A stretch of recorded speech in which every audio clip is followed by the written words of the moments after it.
El viaje de regreso desde San Agustín había sido silencioso, de esos silencios costeros que llegan cuando la marea está baja y los pantanos se extienden bajo el sol ardiente.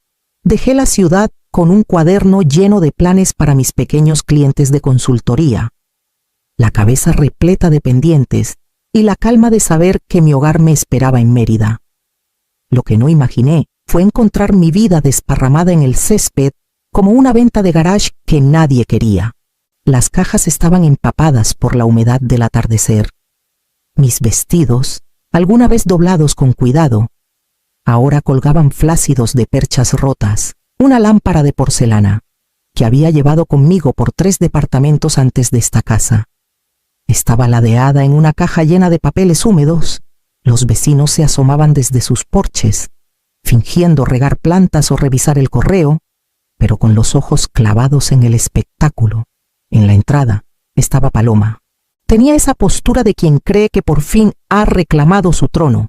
Mi bata de seda le quedaba grande, con las mangas arrastrando como si se burlaran de mí. Al verme, alzó la barbilla, cruzó los brazos y bloqueó la puerta como si fuera suya. Y a su lado, Jimena. El rostro de mi hija estaba pálido, los labios apretados. No saludó, no habló, ni siquiera parpadeó. Miraba más allá de mí, hacia algún punto por encima de mi hombro, como si reconocerme deshiciera la frágil paz que creía haber encontrado. Caminé lentamente por el sendero, el crujir de la grava bajo mis zapatos más fuerte que cualquier palabra. Cada paso pesaba más, pero mi rostro no se quebró. Tomé una de las cajas más pequeñas en mis brazos. Su peso era incómodo. Una esquina se me clavaba en las costillas. Paloma sonrió apenas, satisfecha, mientras Jimena se movía inquieta. El aire olía al jazmín del jardín que alguna vez cuidé, pero se mezclaba con el amargor de la traición. Quise preguntar por qué, exigir una explicación, pero las palabras se me atoraron en la garganta. En cambio, llevé la caja al coche, con las miradas de los vecinos siguiéndome como sombras. La humillación me quemaba por dentro, pero más ardiente aún era la resolución silenciosa que comenzaba a asentarse. Me habían echado de la casa que pagué, la casa que mantuve viva con años de sacrificios. Creían que esto era un final. Lo que no sabían era que yo ya estaba preparada para este momento, y mi silencio era solo el comienzo de algo mucho más grande. Dejé la caja en la cajuela y cerré la tapa con más fuerza de la que pretendía. El sonido retumbó en la calle, pero nadie apartó la mirada. Sus ojos ya habían escrito la historia Maris Calderón, expulsada de su propio hogar. Lo que no sabían era la historia que había construido esas paredes, los años que me arrancaron para mantenerlas en pie tras la muerte de mi esposo. Aprendí lo que significa estirar un día hasta que se rompe. Me levantaba antes del amanecer para limpiar oficinas en el centro. Luego, trabajaba por las tardes en una pequeña firma contable. Regresaba a casa mucho después de que Jimena se dormía, con el cuerpo adolorido y las manos ásperas por el cloro y el papel. Me decía que era temporal, solo hasta que el peso se aliviara. Pero los años se escurrieron, cada uno llevándose más de mí que el anterior. Cuando Jimena fue aceptada en un posgrado en la Ciudad de México, firmé los papeles del préstamo sin dudar. Las cifras me mareaban, pero sus sueños valían más. Recuerdo haber manejado hacia el norte con cajas de sus libros abarrotadas en el asiento trasero, viéndola apoyar la frente en la ventana, ya imaginando una vida que parecía más brillante que la mía. Incluso la familia de Paloma sintió mi generosidad cuando su padre perdió su empleo en el puerto. Pagué 2 meses de su renta, solo hasta que las cosas se estabilicen. Me repetía. Creía que la bondad siempre regresaba de alguna forma, aunque nunca supe cuándo. La hipoteca de la casa en Mérida fue otro sacrificio.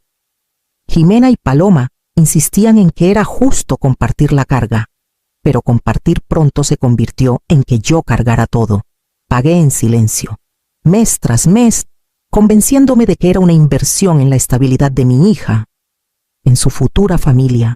Cada cheque que firmaba era como un pedazo de mí, que se deslizaba al bolsillo de alguien más. Mientras tanto, los sueños que alguna vez tuve, abrir mi propia consultoría, viajar a las sierras de Chihuahua, restaurar una casa vieja, como lo hacía mi padre, se quedaron aplastados entre las páginas de cuadernos que nunca mostré a nadie. Mi vida se redujo a un libro de cuentas. El amor medido en facturas pagadas y deudas cargadas. Ahora, parada bajo el calor de Mérida, con mis cosas tiradas como basura, entendí cuánto me habían costado esos años. Creían que me habían desechado. Pero lo que realmente hicieron fue cortar el último hilo que me ataba a sus necesidades. Y con esa ruptura, era libre para alcanzar el secreto que había guardado en silencio. La primera vez que volví a entrar a la casa tras encontrar mis cosas en el césped, ya no olía a mí. El aire cargaba el perfume de paloma, floral y punzante, chocando contra el leve rastro de lavanda que solía dejar junto a la ventana. Ella apareció en lo alto de las escaleras, con mi bata de seda arrastrando por el suelo, como si hubiera nacido para llevarla. Este lugar se siente diferente ahora que somos solo nosotras, dijo, con la mano apoyada despreocupadamente en el barandal. Las palabras eran ligeras, pero el filo en su tono no dejaba lugar a malentendidos. Jimena estaba detrás, lo bastante cerca para mostrar lealtad, lo bastante lejos para evitar mi mirada. Jugaba con el brazalete que le regalé cuando se graduó, uno de plata grabado con enredaderas, girándolo en su muñeca como si quisiera romperlo. Entré a la sala, donde mis fotos enmarcadas habían sido relegadas al aparador. En su lugar, las velas perfumadas de paloma titilaban en frascos de vidrio. Ella se hundió en mi sillón y cruzó las piernas, como si me estuviera concediendo una audiencia. No me malinterpretes, comenzó, inclinándose hacia adelante. Esto es por el futuro de Jimena. Ya diste demasiado. Es hora de que vivas sin que tus sacrificios la arrastren. Su voz era suave, ensayada. Casi podía creer que se sentía noble. Pero el silencio de Jimena cortaba más hondo que las palabras de Paloma. Miré a mi hija, buscando alguna chispa de duda, algún destello de la niña que alguna vez se aferró a mí tras una pesadilla. En cambio, bajó la vista, dejando que la declaración de Paloma flotara entre nosotras. Una grieta se abrió dentro de mí, fina al principio, pero ensanchándose con cada segundo de silencio. No respondí, ni con rabia ni con argumentos. Solo me di la vuelta. Levanté otra caja del pasillo y la llevé al coche. Sus voces me seguían, apagadas y triunfantes, pero yo solo escuchaba el latido de mi corazón, firme y seguro. Me habían expulsado del espacio que construí, pero aún tenía algo mucho más grande que paredes o muebles. Y era hora de recordarme qué era eso. A la mañana siguiente, manejé por las calles de Mérida, donde los árboles de flamboyán sombreaban las aceras. En lugar de regresar a la casa que ya no sentía mía, me dirigí al centro, al Banco de Yucatán. Las columnas de mármol del edificio habían visto generaciones de fortunas subir y caer, y ahora guardaban la única verdad que había reservado para mí, adentro. El aire fresco me calmó, firmé el registro y seguí al empleado hasta la bóveda, un lugar que siempre olía ligeramente a metal y polvo. Cuando la pequeña puerta de acero se abrió, levanté la caja angosta y la puse sobre la mesa. Mis manos temblaban un poco, aunque no de miedo, una por una. Desdoblé los papeles que había escondido. Escrituras de propiedades, documentos de fideicomisos, estados de cuenta intocados por las manos que creían haberme despojado. Al fondo estaba el archivo que más importaba. La portada llevaba el nombre de una sociedad anónima que creé hace años. Solo iniciales en papel, sin rostro, invisible. Dentro, la escritura de una propiedad de la que la familia de Paloma hablaba desde hace décadas. Hacienda del Sol, alguna vez fue su orgullo. Una finca colonial extensa que colapsó bajo deudas durante la crisis bancaria de los 90. La compré en silencio hace 3 años, cuando los herederos ya no podían sostenerla. Con el abogado correcto y la empresa adecuada, nadie la rastreó hasta mí. Recordé haber caminado por sus pasillos vacíos la primera vez, con la luz del sol colándose por las persianas rotas, el polvo alzándose con cada paso. Supe entonces que era más que una inversión. Era un seguro, un refugio esperando el día en que los sacrificios ya no me protegieran. Apilé los papeles con cuidado, los volví a guardar en la caja y cerré la tapa. El sonido del metal al encajar llenó el silencio como una promesa. Creían que no tenían nada más que lo que arrojaron al césped. En verdad, tenía mucho más de lo que podían imaginar. Al salir del banco, el peso en mi pecho se aligeró. La vida que intentaron desechar era solo un capítulo. El siguiente comenzaba con la Hacienda del Sol. Manejé fuera de la ciudad. Las calles dieron paso a caminos de 2 carriles bordeados de nogales y cercas desgastadas. 20 minutos más allá de Mérida, giré por un camino angosto flanqueado por pilares de ladrillo. Con sus puertas de hierro oxidadas pero aún en pie, el sendero serpenteaba por un campo de zacate hasta que la casa apareció a la vista. Hacienda del Sol. Incluso después de todos estos años, verla me apretaba el pecho. Las columnas blancas se alzaban 2 pisos, recién pintadas tras décadas de abandono. El tejado rojo brillaba contra el cielo azul de Yucatán. Un contraste vivo con el día en que caminé por primera vez por sus puertas rotas. Entonces, el yeso se desprendía de las paredes. Las enredaderas se colaban por las ventanas agrietadas y los fantasmas de las deudas pesaban más que el polvo. Me entregué a su restauración, pedazo a pedazo, en las horas silenciosas que nadie conocía. Cada peso que no gasté en mí, cada inversión que cuidé en secreto, se convirtió en un tejado, una viga, un ladrillo en esta hacienda. Artesanos de Valladolid restauraron los barandales tallados. Albañiles locales reconstruyeron las chimeneas. Dejé el crujir de los pisos de madera intacto, como recuerdo de su historia. La ironía era afilada. Los de Paloma hablaban de este lugar por años, como si lo hubieran perdido solo por mala suerte, como si su legado les hubiera sido robado. Pero no fue robado, se perdió por arrogancia y mala gestión durante la crisis que se tragó a tantos en los 90. Mientras ellos lamentaban su caída, yo reclamé su corona abandonada y la reconstruí bajo mi nombre. Ahora estaba lista, esperándome, un refugio donde retirarme, pero también un arma. No un arma de rabia, sino de prueba. Prueba de que nunca fui tan débil como imaginaban. Prueba de que su legado ya no les pertenecía. Entré por la puerta principal, al silencio fresco del vestíbulo. La araña de cristal, pulida hasta brillar, atrapaba la luz y la esparcía por las paredes. Por primera vez en días, respiré hondo, segura de que había llegado no solo a una casa, sino al futuro que había estado guardando todo este tiempo. El sol de la mañana se colaba por las ventanas altas de la Hacienda del Sol, mientras esparcía los folders sobre la mesa larga de roble. Cada documento era un hilo que había atado demasiado fuerte a la familia de Paloma, y cada uno ahora exigía ser cortado. Tomé el teléfono, marqué el primer número y, con voz firme, pedí al banco cancelar las tarjetas de crédito ligadas a mis cuentas. Durante años, habían pasado las tarjetas sin dudar compras, vacaciones, cenas a las que nunca me invitaron. Cuando el representante confirmó las cancelaciones, sentí el primer nudo aflojarse dentro de mí. Luego vinieron las cuentas.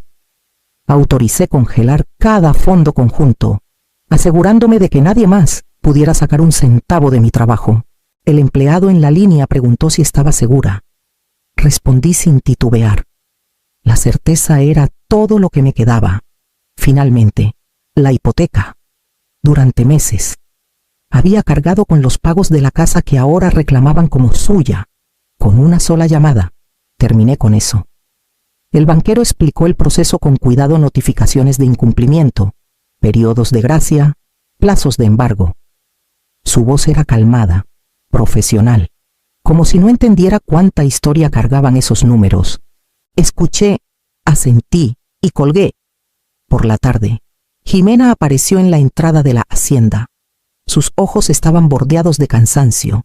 Sus manos se retorcían nerviosas. La invité a pasar, donde la casa aún olía ligeramente a pintura fresca y pino viejo. «¿Por qué haces esto?», preguntó, con la voz quebrándose entre las palabras. «Paloma dice que nos arruinarás a las dos.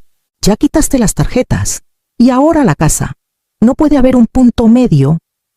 Quise abrazarla, recordarle que el punto medio había sido mi idioma por años. En cambio, crucé las manos sobre la mesa. «Te protegí hasta que me vacié. Esto no es venganza, Jimena. Es supervivencia», negó con la cabeza, las lágrimas surcando sus mejillas. «Solo no quiero perderlo todo». «No lo harás», dije suavemente, «pero lo que conserves debe venir del respeto, no del robo». Su silencio llenó la habitación, más pesado que una acusación. Por un momento, la culpa me arañó, pero la firmeza que había encontrado en esta casa me ancló. No cedería esta vez. Cuando se fue, el eco de la puerta al cerrarse me dijo que la línea estaba trazada y no había vuelta atrás. 2 días después, regresé a la casa en la calle Reforma, con una carpeta de documentos bajo el brazo y 2 oficiales caminando detrás de mí. La luz del atardecer proyectaba sombras largas sobre el césped donde alguna vez estuvieron esparcidas mis cosas. Esta vez, no llegaba como la mujer humillada que desecharon. Llegaba como la dueña. Los vecinos comenzaron a salir de sus porches y banquetas. El zumbido familiar de la curiosidad llenando el aire. Las cortinas se movían, las persianas se entreabrían, y supe que antes del anochecer, toda la colonia sabría lo que pasó aquí. Paloma estaba en la puerta, con los brazos cruzados, su rostro tensándose al ver a los oficiales. Jimena estaba detrás, pálida e incierta, con las líneas alrededor de sus ojos más profundas de lo que su edad permitía. Levanté los documentos. «Esta propiedad está a mi nombre. La hipoteca está en mora, y los trámites de embargo ya comenzaron. Tienen 48 horas para desalojar». La risa de Paloma fue cortante, frágil. «No puedes hacer esto. Vivimos aquí, Jimena y yo. Esta es nuestra casa ahora». Sostuve su mirada sin alzar la voz. «No, Paloma, nunca fue tuya. Viviste aquí porque yo cargué con su peso. Eso termina hoy».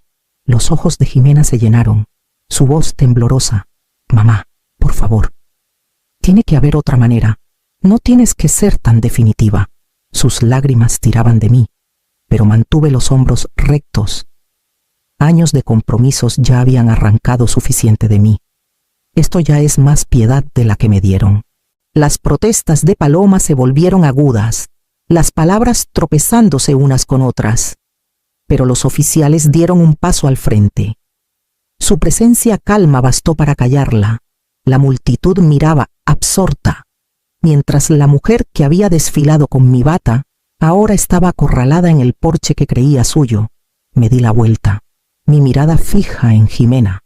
Lloraba en silencio, y por un momento el dolor en mi pecho casi me quebró, pero caminé, con los papeles firmes en la mano, dejando atrás su enojo, su incredulidad y la casa que ya no me ataba. Delante, la Hacienda del Sol esperaba, y con ella, el próximo paso que estaba lista para dar. La noticia corrió rápido tras la partida de los oficiales. No tuve que anunciar nada. Los porches y las salas de Mérida llevaron la historia más rápido que cualquier titular. Por la mañana, Paloma llamó, su voz cargada de indignación, pero con un nuevo matiz miedo. «No puedes tocar la casa de mi madre», soltó antes de que respondiera. «Ella no tiene nada que ver con esto. Ese lugar es todo lo que tiene». Dejé que sus palabras flotaran un momento.